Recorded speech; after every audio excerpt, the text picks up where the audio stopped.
दोस्तों, मायके का नाम जब एक लड़की सुनती है तो उसके चेहरे पर जो स्माइल आती है, उस स्माइल को आप देखकर उसकी खुशी का अंदाज आप लगा सकते हैं कि जब मायके जाने की बात हुई तो लड़की कितनी ज्यादा खुश होती है।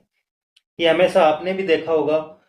लेकिन आज की जो सच्ची घटना मैं आपको सुनाने जा रहा हूँ, उसमें जब पति अपनी पत्नी से मायके चलने की मतलब अपने ससुराल चलने की बात बोलता है तो जो लड़की होती है उसके चेहरे पर एकदम से उदासी आ जाती है और वो अपने मायके जाने से साफ मना कर देती है कि नहीं, मुझे अपने मायके नहीं जाना है, अपनी माँ के घर नहीं जाना। लेकिन जो लड़का होता है वो जोर देता है, वो फोर्स करता है कि मायके चलना होगा। क्यों नहीं जाना चाहती? लड़की मना करती है, लेकिन वो होता है ना कि पति की जिद के आगे पत्नी हार जाती है और उसके बाद जा पहुंचते हैं लड़की के मायके। लेकिन लड़की के मायके पहुंचने के बाद उस रात वहां पर ऐसा कुछ होता है जिसके बाद सब कुछ तबाह हो जाता है। ससुराल भी बर्बाद हो जाता है और मायका भी बर्बाद हो जाता है और दो लोगों को अपनी जान से हाथ धोना पड़ता है दोस्तों।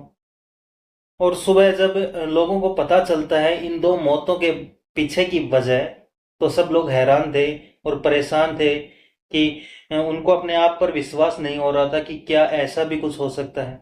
जी हाँ दोस्तों, ऐसी एक सच्ची घटना लेकर के मैं आपके सामने फिर से हाजिर हूँ। नमस्कार, मेरा नाम है मोहित, आप सभी का स्वागत है अनोखा जुर्म में। हिंदुस्तान में एक राज्य पड़ता है राजस्थान, और राजस्थान में एक जिला पड़ता है बाड़मेर, और उस बाड़मेर का जो बॉर्डर इलाका जाकर जहाँ पर पाकिस्तान की सरहद काफी नजदीक है, ऐसी जगह पर एक गांव पड़ता है जिसका नाम होता है लंगेरा माटा। 29 जून 2022 की सुबह जब होती है और गांव के लोग जब अपने नित्य क्रिया करने के लिए या फिर अपनी खेती किसानी खेती बाड़ी के लिए जब बाहर निकलते हैं घर से, तो गांव के बाहर जब जाकर देखते हैं तो उन्हें जब एक बरगद का पेड़ होता है उस पर दो लाशें लटकी हुई नजर आती हैं। तो गांव में हाहाकार सा मच जाता है। पूरा गांव, पूरा हुजूम उस जगह पर जमा हो जाता है और इसकी खबर थाना एसएचओ को दी जाती है। थाना एसएचओ पर्वत सिंह पुलिस दल बल के साथ मौके पर पहुंच जाते हैं, घटना स्थल पर पहुंच जाते हैं, और जब वहां पर पहुंचने के बाद जब देखते हैं तो सामने बरगद के पेड़ पर दो लाशें लटकी हुई थी। एक पुरुष की लाश थी और दूसरी लाश थी स्त्री की। लाश को उतारा जाता है पेड़ से नीचे, मौका मुआयना किया जाता है। पंचनामा करने के बाद लाश को दोनों लाशों को जो है वो पोस्टमार्टम के लिए भेज दिया जाता है। उसके बाद थाना एसएचओ जो होते हैं पर्वत सिंह, वो अपने थाने पर वापस चले जाते हैं और थाने पर पहुंचने के बाद वो अब इस मामले की तहकीकात में जुट जाना चाहते थे।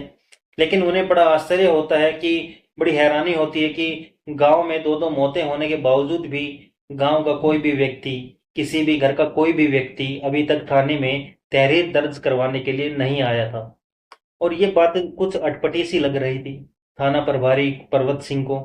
और इसी के चलते थाना प्रभारी एक सिपाही को गांव में भेजते हैं और उनके परिवार में जाकर, उन गांव वालों से जाकर वो सिपाही जब बोलता है कि आप लोग थाने में आकर तहरीर दे दीजिए, एफआईआर दर्ज करवाइए, जिसके आधार पर एफआईआर दर्ज करके इसकी तहकीकात शुरू की जा सके। इतना करने के बाद भी थाने में गांव का कोई भी व्यक्ति, कोई भी इंसान आकर के तहरीर नहीं देता है। ये बात ऐसे तो पर्वत सिंह को बहुत ज्यादा खटकने लगी थी। वो अपने जो मुखबिर होते हैं, उनके जो गुप्तचर होते हैं, उनको इस काम पर लगा देते हैं कि ऐसा क्या मामला है कि ये जो दो लोग कौन हैं और इन लोगों से ऐसा कौन सा जुर्म, कौन सा गुनाह हुआ है कि गांव का कोई भी व्यक्ति, इनके परिवार का भी कोई व्यक्ति आकर के थाने में तहरीर देने के लिए तैयार नहीं है। और जब वो लोग गांव में जाते हैं तो गांव में जाने के बाद जो उन्हें पता चलता है, तो दोस्तों ये एक ऐसा मामला था जिसकी खबर घर को, मोहल्ले को, गांव को, और गांव को तो क्या, आसपास के जितने भी इलाके थे सभी को खबर पड़ जाती है। और लेकिन नहीं थी तो किसी को, एक इंसान को नहीं थी, वो था पुलिस थाना प्रभारी पर्वत सिंह। और जब ये सब बातें खुलकर थाना प्रभारी के सामने आती हैं तो कहानी कुछ इस प्रकार से निकलकर सामने आती है दोस्तों। खटड़िया गांव का ये मामला था दोस्तों। उस गांव में एक लड़की होती है जिसका नाम होता है सीता, जिसकी उम्र लगभग 20 साल की उम्र आसपास थी। उसका विवाह पिछले साल ही जून 2021 में करीब के ही गांव कोरबा के वहां पर रहने वाले तोताराम के साथ हुआ था।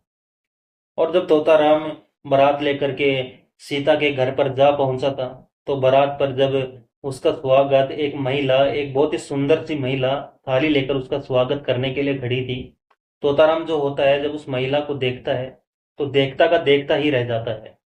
वो महिला इतनी ज्यादा खूबसूरत थी। उम्र होगी उसकी कोई 40 से 45 साल के लगभग, क्योंकि राजस्थान और हरियाणा के इस साइड में विवाह जो होते हैं वो थोड़ी कम उम्र में कर दिए जाते हैं, और जो लड़कियां होती हैं वो जल्द माँ बन जाती हैं और उनके बच्चे भी जल्द ही बड़े हो जाते हैं। जहाँ 20 साल उम्र थी उनकी बेटी की, वहीं उस महिला की उम्र 40 से 45 साल के आसपास रही होगी। और जब वो उसे देखता है तो दीवाना सा हो जाता है उसका, लेकिन कुछ ही देर बाद उसका ये भ्रम टूटता है जब उसे पता चलता है कि वो महिला जो स्वागत कर रही है, आरती की थाली लेकर दरवाजे पर खड़ी है, वो और कोई नहीं बल्कि उसकी सास है, जिसका नाम दरिया देवी होता है। खैर, बात आगे बढ़ती है, शादी की रस्में स्टार्ट होती हैं। लेकिन उसी उसी बीच तोताराम जो था वो बार बार वो सिर्फ और सिर्फ अपनी सास की ओर देखे जा रहा था। और उसकी सास भी जो थी वो कई बार तोताराम की तरफ मौका मिलते ही, जो उसका जो दामाद होता है तोताराम, उसकी तरफ देख लेती थी, और दोनों की नजरें जब टकराती थी तो दोनों ओर से स्माइल निकल आती थी। मामला इसी तरीके से आगे बढ़ता है। दोनों की शादी हो जाती है और शादी होने के बाद तोताराम जो होता है वो सीता को लेकर के अपने गांव कोरबा आ जाता है। अब दोनों की जिंदगी काफी अच्छी तरीके से गुजरने लगी थी दोस्तों। उसी तरह से सीता भी तोताराम को पाकर काफी खुश थी, लेकिन तोताराम जो था वो जब से ससुराल से आया था उसके दिल और दिमाग से अपनी सास दरिया देवी की छवि उतर ही नहीं रही थी। वो आंखें बंद करता तो उसे दरिया देवी नजर आती, आंखें खोलता तो उसे दरिया देवी नजर आती थी। अपनी पत्नी सीता में भी वो अपनी सास को ही देखा करता था। वो इस कदर उसका दीवाना हो गया था, उसके लिए पागल हो गया था, और इसी वजह से वो बार बार ससुराल जाने के बहाने खोजा करता था और ससुराल जा पहुंचा करता था। वो वहां जाता, वहां रुकता, अपनी सास के साथ समय बिताता। भले ही उसकी पत्नी सीता अपने ससुराल में मतलब तोताराम के घर में होती, और तोताराम जो होता वो अपने ससुराल में जा पहुंचता, वहां पर होता था। ये मामला थोड़ा अजीब हो गया था, घर के जो लोगों को भी अटपटा लगता है, मोहल्ले वालों को भी अटपटा सा लगता है कि जो इनका दामाद है ये बार बार हर कुछ कुछ दिन में ससुराल आ पहुंचता है और जाने का नाम नहीं लेता है। आखिर ऐसी क्या वजह है? और अब धीरे धीरे जो है वो दरिया देवी जो होती है उसकी सास, उसे भी तोताराम जो होता है वो पसंद आने लगता है। उसका भी झुकाव उसकी तरफ उसी प्रकार से होने लगता है जिस प्रकार से तोताराम उसे देखा करता था। उसी नजर से अब दरिया देवी भी उसे देखने लगती है। उसके दिल में भी अपने दामाद को लेकर कुछ कुछ होने लगता है। वह भूल जाती है कि वो उसका दामाद है, उसकी बेटी का पति है। और वो दोनों ये सब कुछ भूल करके सारी मर्यादाएं, सारे रिश्तों की सीमाएं लांघ जाते हैं, और उन दोनों में अनैतिक संबंध स्थापित हो जाते हैं। दोनों एक दूसरे का हम बिस्तर होने लगते हैं, एक दूसरे का संबंध बनाने लगते हैं। तोताराम को जब भी मौका मिलता वो अपनी ससुराल जा पहुंचता, दिन हो चाहे रात हो। वो अपनी सास के साथ ज्यादा से ज्यादा समय बिताना चाहता था। और अब ये जो बात थी, अब ये खुलने लगी थी, ये घर के घर में, मोहल्ले में, गांव में फैलने लगी थी कि लोगों को, क्योंकि दोस्तों होता क्या है कि ऐसी जो बातें होती है ना, ये जात समाज में, गांव में, मोहल्ले में छुपती नहीं है, बहुत ही जल्दी फैलती हैं, बहुत ही तेजी से लोगों की बहुत ही नजर होती है इन सब चीजों पे। लेकिन इससे उलट, इससे बेखबर उसकी पत्नी सीता अपने घर में आराम से रह रही थी। उसे अटपटा तो लगता था उसका पति, उसके पति का बार बार इस तरीके से उसके पति का निकलना जाना, लेकिन वो कई बार सवाल करती थी, लेकिन उसका पति जो है उसे घुमा देता था। अब सीता को भी उड़ती उड़ती कानों में चीजें आने लगी थी कि गांव में जब वो बात करती, अपने रिश्तेदारों में बात करती, मोहल्ले में बात करती, अपनी सहेलियों से बात करती, तो उसके कानों में एक चीजें आने लगी थी कि अपने पति पर जरा ध्यान दो, अपने घर पे जरा ध्यान दो। यहाँ जो कुछ चल रहा है और जो कुछ सुनाई देता है सीता है वो ठीक नहीं है। तुम्हारी जिंदगी तबाह हो सकती है, तुम्हारा परिवार बर्बाद हो सकता है, कहीं समाज में मुंह दिखाने लायक रहोगी नहीं, इज्जत सारी मिट्टी में मिल जाएगी। लेकिन सीता जो थी वो चिढ़ जाती है, उसे अपनी माँ के बारे में ऐसा शब्द सुनना, किसी से सुनना कभी भी बर्दाश्त नहीं होते। वो अपनी माँ पर जो है वो आंख बंद कर कर विश्वास करती थी। और कौन बेटी नहीं करेगी यार, आप बताइए, कौन बेटी होगी जो अपनी माँ पर, अपने पति को लेकर शक करेगी? कोई सपने में भी नहीं सोच सकता। ऐसे जो घटिया किस्म के इंसान होते हैं बड़ी मुश्किल से 1 या 2% ही होते हैं, और इनकी वजह से जो 99% लोग होते हैं उन पर भी उंगलियां उठ जाती हैं। लेकिन हर कोई ऐसा नहीं होता है। लेकिन जल्द ही सीता का भ्रम टूटता है, और सीता को अब यकीन होने लगा था कि जरूर दाल में कुछ ना कुछ काला जरूर है। और ये वही दिन था जो मैंने आपको शुरुआत में बताया था कि जब तोताराम जो था वो ससुराल चलने की जिद कर रहा था और सीता से, और सीता मना कर रही थी, लेकिन पति की जिद के आगे वो हार जाती है और अपने पति तोताराम के साथ वो जा पहुंचती है अपने मायके। और जब रात होती है और रात होने के बाद जब सीता सो जाती है, तो सीता के सोने के बाद उसका जो पति होता है तोताराम, वो जाकर के अपनी सासू से मिलता है। और सासू और दामाद जब एक हो रहे होते हैं, संबंध बना रहे होते हैं, उसी वक्त जो सीता होती है उन्हें रंगे हाथों पकड़ लेती है, चीखती है, चिल्लाती है। पूरे घर में तमाशा हो जाता है दोस्तों, सारे लोगों के सामने बातें खुल जाती हैं। सीता की माँ दरिया देवी और उसका पति तोताराम गर्दन झुकाए हुए वहां पर खड़े होते हैं, शर्म से पानी पानी हो रहे होते हैं। इज्जत तो उन्होंने पूरी नीलाम कर ही दी थी, जो कि जो अपनी मर्जी से इतना गंदा काम किया था उन्होंने। लेकिन जब अब लोगों के सामने सब कुछ रंगे हाथों पकड़े जाने से दोनों शर्मिंदगी से मरे जा रहे थे। मामला शांत होता है, रात के 2 बज रहे होते हैं, सब लोग सोने चले जाते हैं। लेकिन जब सुबह होती है, तो सुबह घर पर तोताराम और उसकी माँ दरिया देवी घर पर मौजूद नहीं होते हैं। और घर के लोग भी उन लोगों से इतने नाराज थे कि उन्हें ढूंढने की कोशिश भी नहीं करते हैं कि होंगे कहीं, क्या करना है। तभी गांव से जब खबर आती है और घर के लोग और पूरे गांव के लोग जाकर के वहां पर पहुंचते हैं गांव के बाहर, तो बरगद के पेड़ के ऊपर तोताराम और उसकी सास दोनों की लाशें वहां से फांसी पर लटक रही थी दोस्तों। प्रथम दृष्टि से देखने से समझ में आ रहा था कि दोनों ने खुदकुशी की है, आत्मदाह किया है। और जब पोस्टमार्टम रिपोर्ट दोनों की आती है, तो उसमें भी यही निकल कर आता है कि इनके साथ कोई लूटपाट, जबरदस्ती, मारपीट के ऐसे कोई भी संकेत या निशान नहीं है, कोई सबूत नहीं मिले हैं ऐसे, कि ये सीधा सीधा जो है वो आत्महत्या का ही मामला है।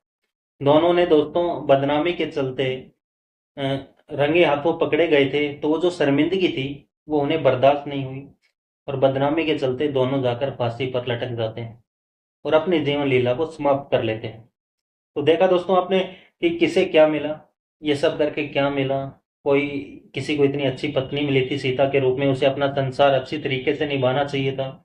वहीं दरिया देवी, कम से कम उसे रिश्ते का लिहाज रखना चाहिए था कि मैं जो करने जा रही हूँ वो किसके साथ करने जा रही हूँ। और मेरा वो दामाद है अपनी ही बेटी के पति के साथ, इतना घिनौना करते उसने किया।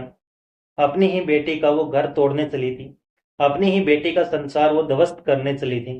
कम से कम दरिया देवी को कदम आगे नहीं बढ़ाना चाहिए था, रोकना चाहिए था, और दामाद को भी रोकना चाहिए था। तो इतना घटिया कारनामा नहीं होता और इतनी शर्मिंदगी उस परिवार को नहीं उठानी पड़ती। इसमें सीता की कौन सी गलती थी दोस्तों? आज उसका पति चला गया, माँ चली गई, ये जो कारनामा, ये जो कांड है पूरे इलाके में हर जगह इस तरीके से फैल गई, इतनी बदनामी हुई। कौन उस लड़की का आगे चलकर हाथ थामेगा? उस लड़की का संसार आगे कैसा होगा? निर्दोष होते हुए भी सारी जिंदगी एक गुनाहगार का जीवन वो लड़की बिताएगी दोस्तों। आपको क्या लगता है इसमें किसकी गलती थी और किसने अपने आप को रोकना चाहिए था? और इस कहानी में ऐसा कौन सा पात्र था जो अगर चाहता तो ये कांड ना होता और दोनों परिवार खुशी से रहते हैं, सुख से रहते हैं, और जिंदगी जो है और सबकी बदस्तूर और बहुत ही अच्छे तरीके से, सुंदर तरीके से जारी रहती है। तो दोस्तों ये थी आज की हैरान और परेशान करने वाली कहानी। आज समाज में बहुत ही गंदे लोग बढ़ते जा रहे हैं दोस्तों। और इन्हीं के 1-2% के चलते सारा समाज, सारे लोग, सारे रिश्ते इस कदर से बदनाम होते कि आज किसी भी रिश्ते पर इंसान शक करने लगता है, उसे शक की नजर से देखने लगता है। तो ये थी आज की सच्ची घटना।